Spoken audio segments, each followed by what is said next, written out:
독서 일기, 조선시대의 책 읽고 독서 일기를 쓴 겁니다. 조선시대에는 일기를 어떻게 썼을까? 조선시대의 독서 일기란 오늘날 읽는 독서 일지는 비슷할까? 조선시대 학자들은 어떤 책을 읽고 독서 일기를 썼을까? 마지막 세 번째 질문에 대한 대답을 하면 그 당시의 독서, 문화, 환경에 대해서 이해할 수 있겠지. 옆에 글의 종류 볼게요. 일기라고 되어 있고요. 글의 종류는 갈래상, 교술 갈래에 해당이 되겠지. 일기면은 누가 볼 거라고 생각하지 않을 거야. 독백적이고 주관적이고. 유만주라는 사람의 독서 경험에 대해서 이야기를 할 것이다. 밑으로 내려오면 자신이 읽은 책에 대한 감상과 당대의 독서 문화에 대한 비판. 오, 내가 책 제대로 읽고 있어. 이런 얘기겠지. 자신의 독서 경험과 당대의 문화 등을 일기의 형식으로 나타내는데 우리가 이제 체크해야 될 거는 뭐냐? 글쓴이의 독서 경험에 대해서, 당대의 문화에 대해서. 오히려 두 번째, 당대 문화에 관련된 것들이 시험 문제에 더 잘 나올 것이다. 당시 유행하는 책 소장 행태 및 독서 방식에 대한 비판적 인식. 애들이 힘들게 책 구해서 소장을 하는데 그 소장하는 목록을 봤을 때 크게 마음에 들지가 않아. 내가 봤을 땐 좀 문제가 있는 게 있어. 밑에 책을 읽으며 인상적인 구절이 있었는지 신경 쓰지 않으셔도 되겠고요. 글 쓰면서 책 바보가 뜻하는 바가 무엇인지 본문에서 찾을 거지만 책 바보예요. 왠지 책하고 관련되어 있으니까 좋은 뜻으로 쓴 말일 것 같은데 딸 바보처럼 이렇게. 책 바보는 여기에선 정말 말 그대로 좋은 뜻으로 쓴 게 아니다 이거지. 됐고, 요즘 우리 딸내미는 자기 진로에 대한 관심이 엄청 많아서 얘기를 자주 하고 있는데 여러 가지 생각이 들게 하더라고요. 시작해 볼게요. 1779년 6월 28일 날씨 더웠다. 오늘은 말복이다. 그러네. 더운 날 맞지. 태서, 서양, 이마두시, 마테오 리치라고 하는 이탈리아 사람의 교우로는 대단히 기이하다. 일단은 단정적인 소감, 그리고 옆에다가 아주 단정적이다. 단정적인 어투. 일기를 쓰는데 애매하게 쓸 필요 없잖아. 벗은 다름 아닌 나의 반쪽이니 제2의 나이다. 그러므로 벗을 나 자신처럼 보아야 한다. 벗과 나를 같이 보아야 한다. 벗과 나는 비록 두 몸이지만 두 몸 안에 있는 마음은 딱 하나이다. 마음은 하나인데 몸이 둘 뿐일 뿐. 거스름이 없는 친구, 교우관계 나타내는 말 뭐 있어요? 막, 역, 지, 우 라는 단어가 있죠. 거스름이 없는 친구. 내 생각이랑 똑같아. 서로 필요로 하고 서로 돕는 것이 벗을 사귀는 이유다 라고 하면서 인상적인 구절을 활용하여 독서 소감을 기록했습니다. 인상적인 구절을 활용했다. 글 전체적으로 보면 인용을 했다. 그래서 이렇게 큰 따옴표로 묶어놨나 봅니다.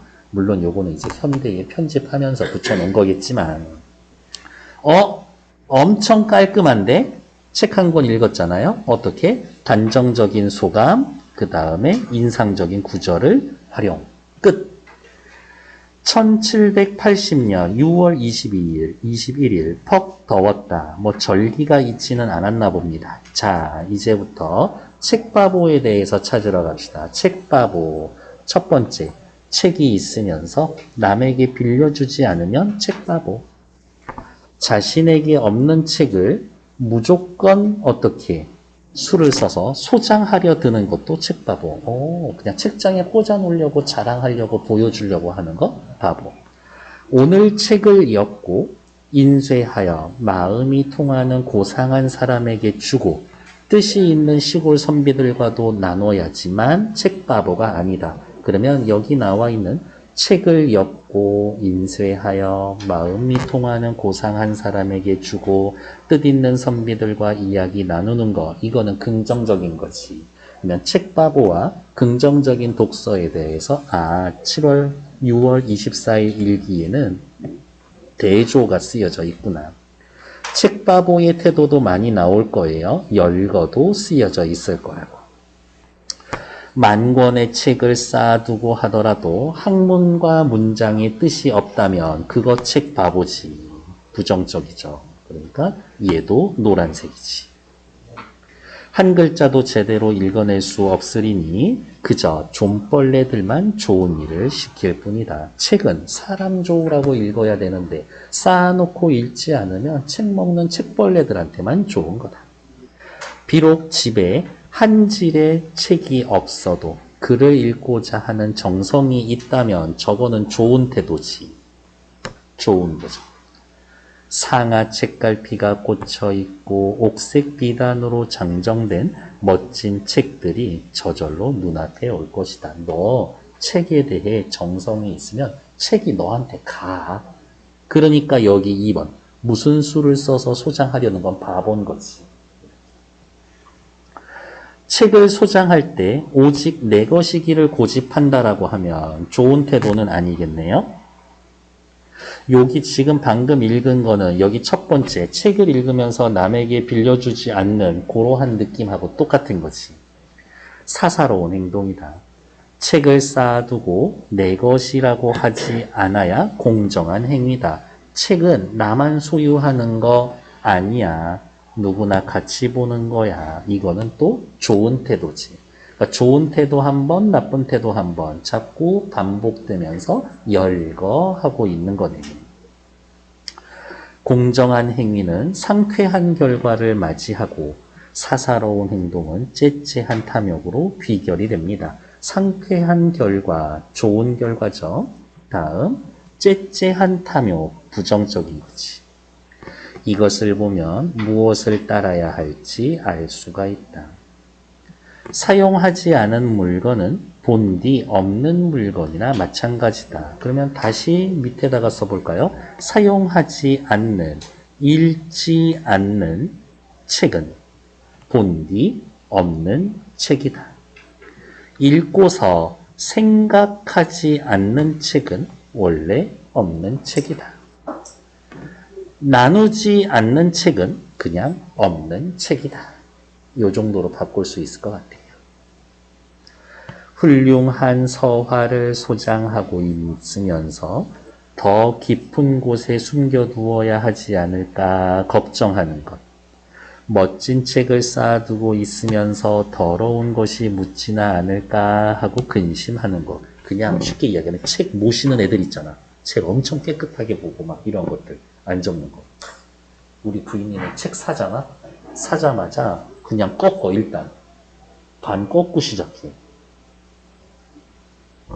저도 그거에 물들더라고요. 내가 책 모시고 살 것도 아닌데 마음 편하고 좋더라고요. 서화를 늘어놓고 문을 걸어 닫고 혼자 구경하는 것. 책꽂이를 맴돌며 먼지나 털고 책값, 상자나 정돈하는 것. 모두 다 어리석은 행동이다. 아마도 이러한 무리는 죽을 때까지 이 사소한 물건의 노비가 되고 말 것이다. 사소한 물건의 노비가, 사소한 물건의 노비가 되는 경우가 여기 위에 있는 경우 전부 다지. 요게 사소한 물건의 노비가 되는 상황입니다. 책의 노비가 되지 말자. 책 모시면서 살지 말자. 이거야. 내용이 중요한 거지. 껍데기가 중요한 거야. 옆에 책바보란 뭡니까? 남에게 책 빌려주지 않는 거요. 자신에게 없는 책 어떻게든 소장하려고 책 읽지 않고 책장에 쌓아두기만 하는 사람들. 그거 그냥 바보야, 바보. 책은 그렇게 모시는 거 아니지. 내 것이라는 이름표를 달지 않은 채 만 권의 책을 소장해도 좋고 내 마음속에 저장해두는 거겠지. 집에 책이 한 권이 없어도 좋고 아침에 모은 책을 저녁에 다 흩어버려도 좋고 옛 책을 보내고 새 책을 맞이해도 좋다. 글쓴이가 생각하는 바람직한 독서 방법. 바람직한 글쓴이가 생각하는 바람직한 독서 방법. 혹은 책을 소장하는 방법. 책을 소장하는 방법. 선비는 하루라도 책이 없을 수 없겠지만, 그렇죠. 독서라는 건 필수야. 살아있을 때의 일뿐이다. 그냥 죽으면 어차피 책. 이미 얘기가 나오고 있죠. 책이라는 건 소유의 대상이 아닌 거다. 책이란 소유의 대상. 어차피 죽으면 사라질 건데. 자손이 책을 좋아하면 당연히 내가 가진 책을 그대로 물려주겠지만, 책을 좋아하지 않는다면 책을 물려준 듯 무슨 소용이 있겠는가? 너는 왜 그렇게 책을 모시고 사는가? 자손들에게 물려주려고 하네. 자손들이 그러면 책에 관심이 있는가? 그런 것 같지는 않네. 자네를 보고 책 바보라고 하네. 이렇게 얘기가 흘러가겠지. 세상에는 서적을 모아두는 것은 자손을 위한 계획이라고 삼고 있는데 참으로 지나친 행동이다. 서적을 모아두는 것이 자손을 위한 계획으로 삼는데 지나친 거다. 올바른 행동이 아니다. 책바보에 대해서 계속 얘기가 나오고 있죠? 뒤에 또 나오겠지만 책 읽는 데만 열중해서 세상 물정에 어두운 사람. 책에 열중하는 태도로 요새는 긍정적인 용어로 쓰이기도 합니다. 하지만 주의해야 될 것, 요 글에선 책바보는 부정적 의미로 쓰이고 있다. 확인. 밑으로 내려가죠. 독서 태도에 대한 글쓴이의 생각이 굉장히 솔직하게 나타나 있고 읽지 않을 거예요. 글쓴이가 비판하는 태도, 그 다음 긍정하는 태도가 순서대로 차분차분 번갈아 가면서 열거, 대조의 방식으로 나올 거다. 책이라는 건 어떻게 대해야 한다? 소유 여부가 아니라 활용 행태가 중요하다. 그래서 소유를 중시하는 당시의 독서 문화를 비판하고 있는 거다. 1년 전에 저희 집에 있는 책, 동네 카페에다 올려가서 가져가실 분 해가지고 싹 다 처리했거든. 책장 한 2개 반 분량 정도. 거실이 엄청 넓어졌어. 요즘은 빌려 읽거나 아니면 이제 알라딘에서 바로 사서 보고 다시 바로 팔아. 책 엄청 빨리 가져가. 그러니까 읽을 때 더 집중하게 되더라고. 이 책 이제 내 손 떠나겠지? 막 이런 거. 이제 몇 개 남겨둔 책들도 있기는 있어요. 이렇게. 나중에 여러분들 그럴 일이 뭐 한 20년, 10년은 있어야 되겠지만 내 자식들에게 물려주고 싶은 책 있어? 이 책은 내 진짜 인생 책인 것 같다. 좀 읽어봐 줬으면 좋겠어. 이런 거. 뭐 있어?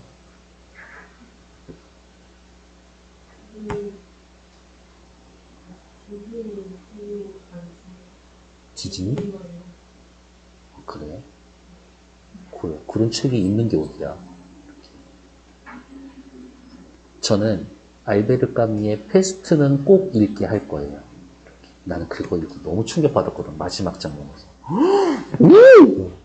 나름 반전이 있어. 그렇다고요. 그리고 모비딕. 두꺼워서 그렇지. 이거 한번 읽으면 엄청 좋아. 일기에 드러난 글쓴이가 조금 비판할 듯한 내용, 당시의 독서 문화. 책이 있으면서 소장만 하려고 그래. 이 당시엔 책이 귀해서 구하기 어려웠구나. 서로 책 빌려주는구나. 그러니까 빌려주지 않는 놈 나쁜 놈이지. 멋진 책만 쌓아두면 사소한 물건의 노비가 된다. 읽지 않고 소장하려고만 하는 사람들이 있었다. 세상엔 서적을 모아두는 건 지나친 행동이다. 자손에게 많은 양의 책을 물려주는 문화가 있었다. 옆에 나와 있는 문제는 어렵지 않으니까 한 방에 풀 시간 따로 드리도록 할게요. 다음 페이지.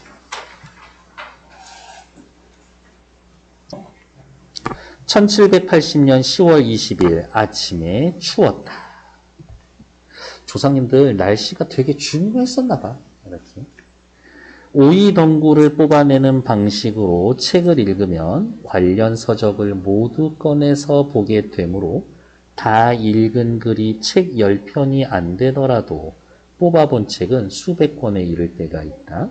내가 듣기로 성천부사 민아무개는 역사 공부를 할 때 이 방법을 썼다라고 한다. 이 방법, 어떤 방법? 오이덩굴을 뽑아내는 방식. 줄줄이 꿰어서 이 책을 읽었어. 이 책이랑 관심되는 다른 책 봐. 이거랑 관련되는 다른 책 계속 이어서 봐. 관련 서적을 모두 꺼내서 보게 되는 것. 요거는 긍정적인 거지. 눈치채셨겠지만 긍정적인 독서는 지금 다 초록색으로 치고 있어요. 부정적인 건 다 노란색이고. 옆에 오이덩굴을 뽑아내는 방식이 독서법이 어떤 겁니까? 책을 읽으면서 이해가 안 될 때는 관련된 책을 모조리 찾아서 참조하는 것. 아, 주제 통합적 읽기 하라는 거구나. 이런 이야기. 똑같은 말을 쓰지는 않았지만. 다음, 1781년 2월 19일. 책에 장서인을 찍는 법으로 말하자면 내 거 해서 도장 큰 거 꽝 찍는 거. 우리나라와 중국은 공사와 아속, 고상함과 저속함 측면에서 현저히 다르다. 뭔지는 모르겠지만 장서인 찍는 법이 중국과 우리나라가 조금 달라. 자, 중국인들은 어떻게 하나 볼까요? 중국인들은 책을 수집하더라도 유통하는 것을 근본으로 삼는다. 중국인, 책을 수집해도 유통하는 것 근본, 자꾸 돌려볼 생각하고 있어. 그러므로 그들이 장서인을 찍는 것은 나중에 그 책을 소유할 사람에게 이 책이 누구로부터 전해졌고 누구로부터 비평해서 읽었는지, 옛날 조상님들 책 읽으면서 옆에다가 막 쓰면서 읽었거든. 그것을 알려주기 위해서다. 중국인들 책을 유통으로 근본으로 삼는다. 긍정적이다. 여러 사람과 나누고자 하기 때문에 책을. 비유하자면 서화에 재발문을 쓰는 것 같으니, 평을 해서 써놓는 것과 같으니 어찌 공정하고 고상하다 하지 않겠는가. 우리나라 사람들은 책을 모을 때 소장하는 것을 근본으로 삼는다. 우리나라 사람 소장하는 것을 근본으로 삼는다. 반드시 본관과 성명, 자, 호 등 여러 가지 장서인을 무슨 관청의 장부와 같이 거듭거듭 적는다. 오, 도장에 본관, 성명, 자, 호 등등 장서인, 도장을 여러 장 찍는데, 그 책이 남의 책이 될 것인가 걱정한다. 이 책은 나만 봐야 되는데, 즉 소유만 하려고 한다. 어찌 사사롭고 저속하다 하지 않겠는가.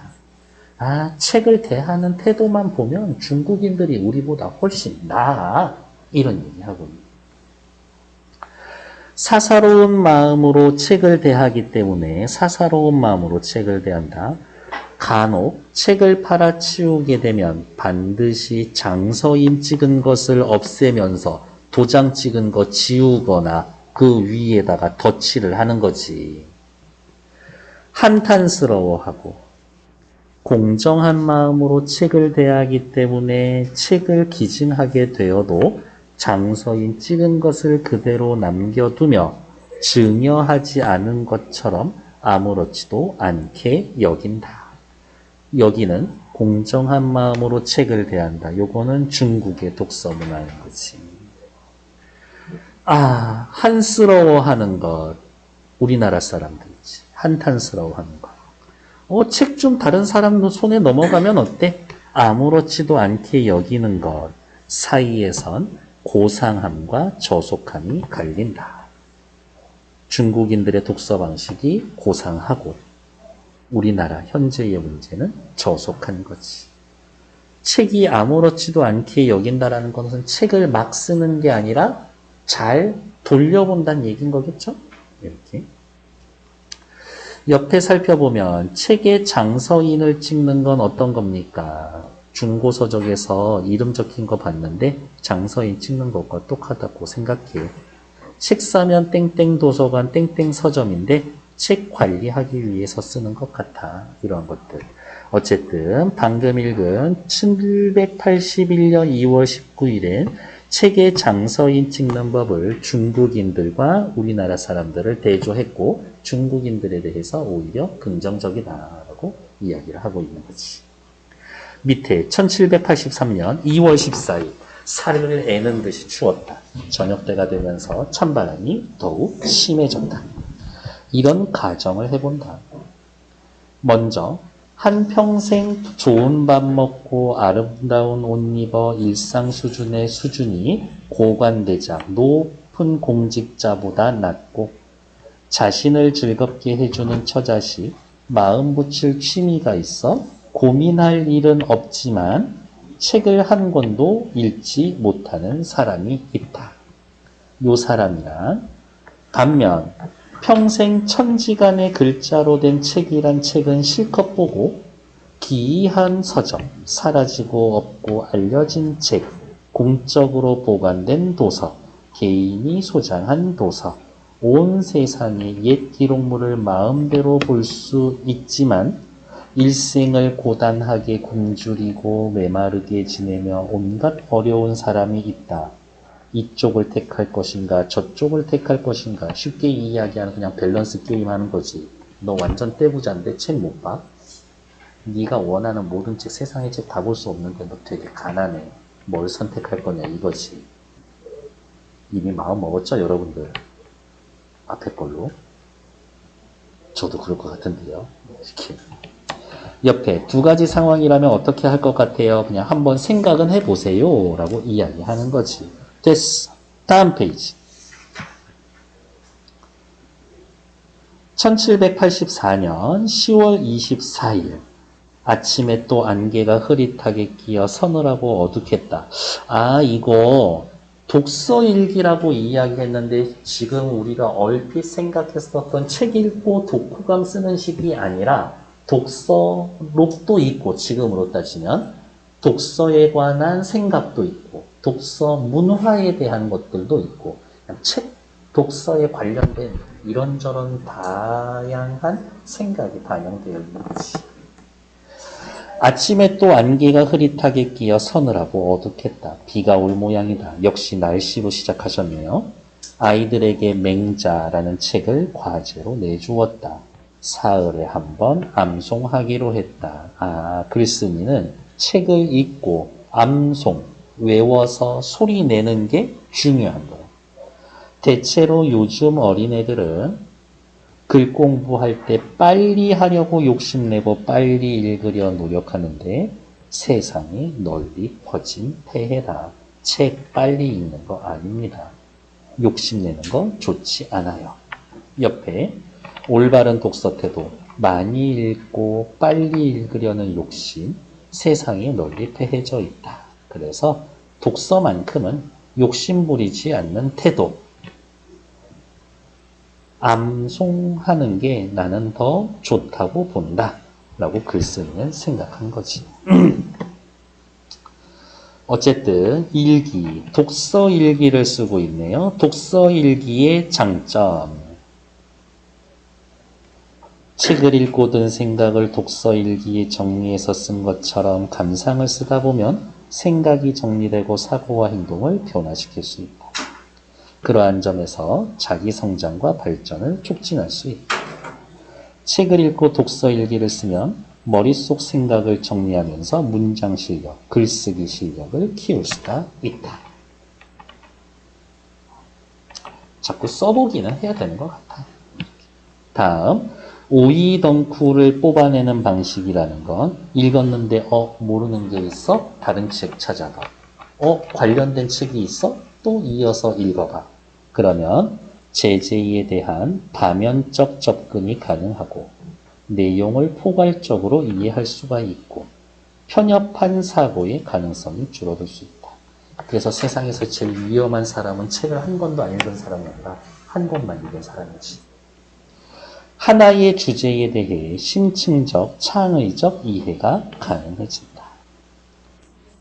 장서인, 책에 도장 찍는 것을 통해 본 우리나라와 중국의 독서 문화에 대해서 글쓴이는 중국에 대해서 긍정적으로 보고 우리 문화에 대해서 좀 부정적으로 보고 있죠.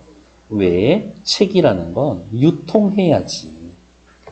누구에게 전해졌는지, 어떤 비평을 하면서 읽었는지, 공정한 마음인 거고, 나누는 거지. 결국에 하고 싶은 이야기는 우리나라 독서 문화에 대해 비판하고 있는 거다. 됐을까? 뒤에 학습활동 넘어가기 전에 앞에 나와 있는 문제 1, 2, 3, 4, 4문제 2분만 드릴게요. 시작! 할게요. 테마상 이게 제일 중요하죠. 이 일기를 쓴 유만주는 조선 후기 학자입니다. 당시의 독서 환경은 어땠을까요? 당시의 독서 환경. 책이 귀해서 구하기 어려웠어. 읽고 싶은 책이 없으면 서로 빌려 읽었지.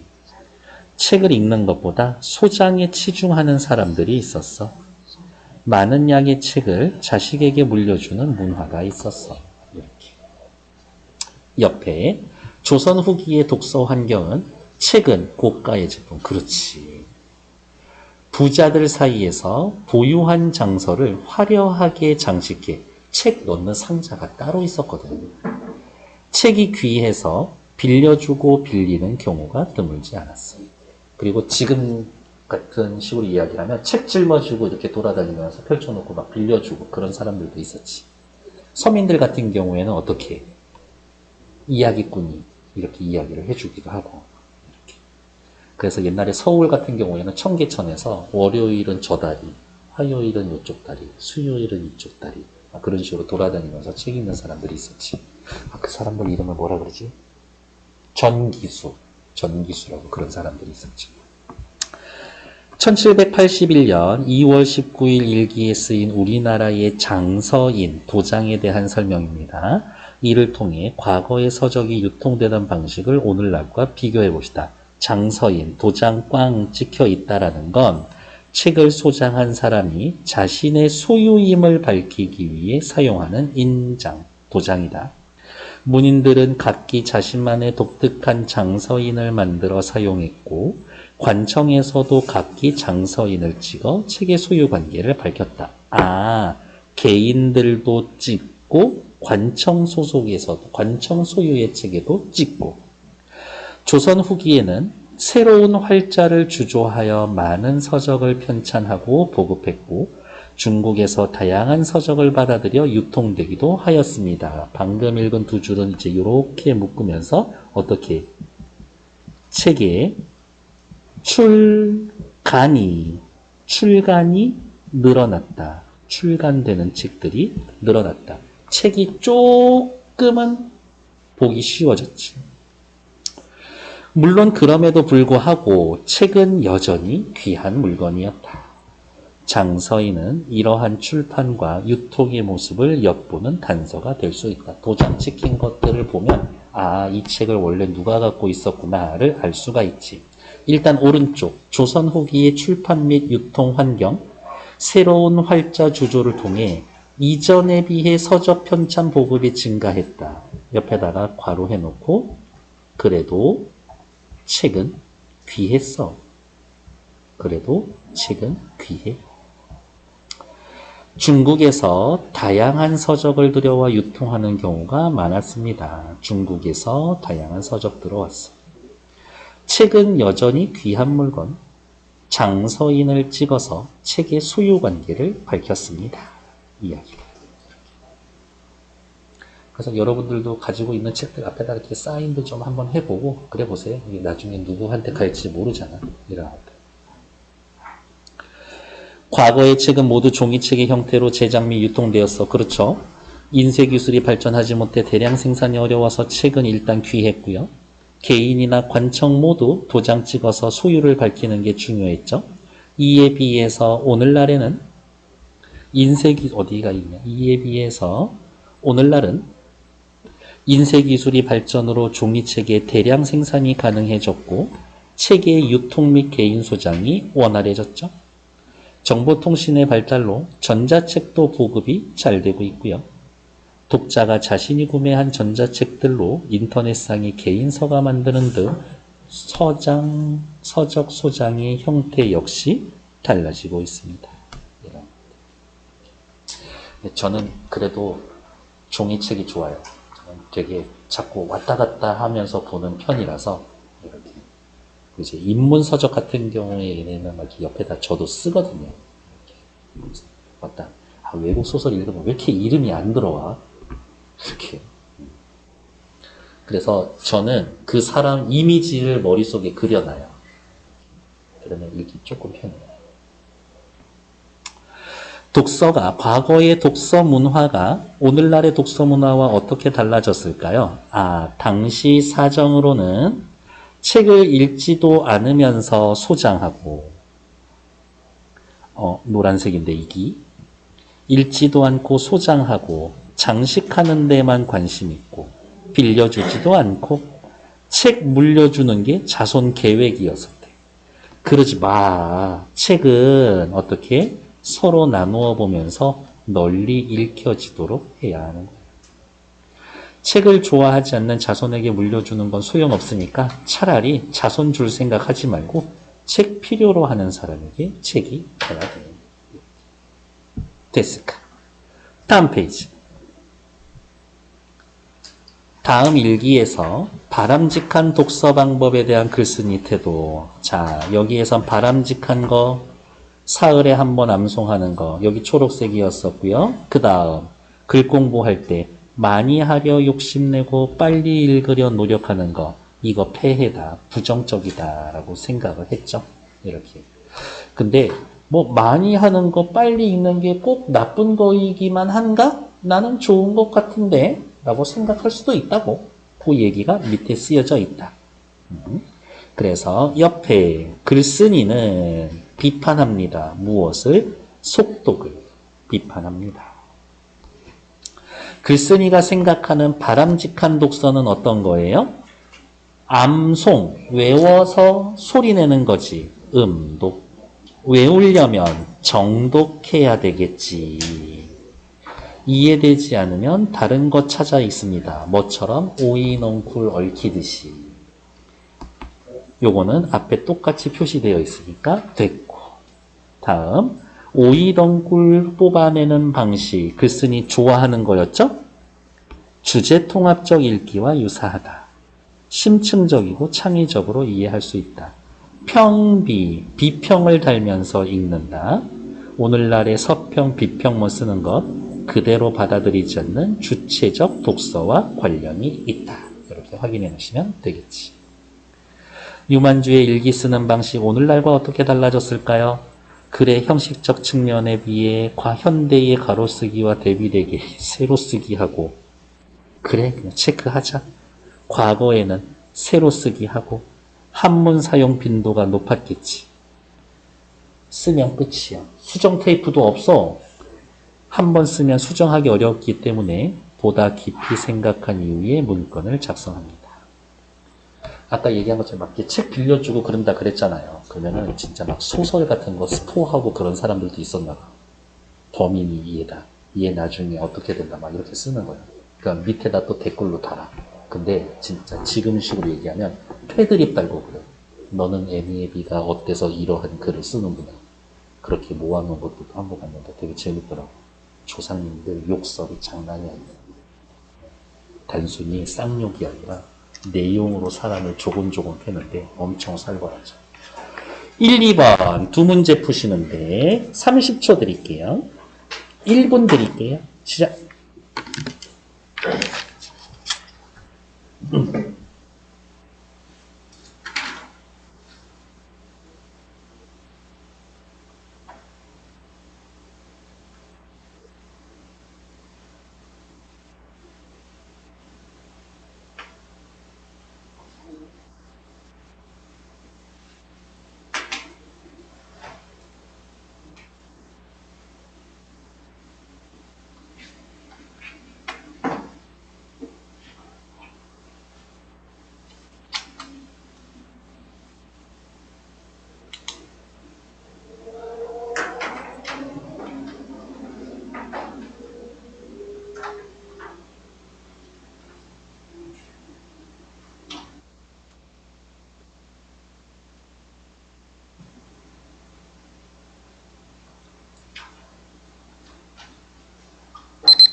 별거 없죠?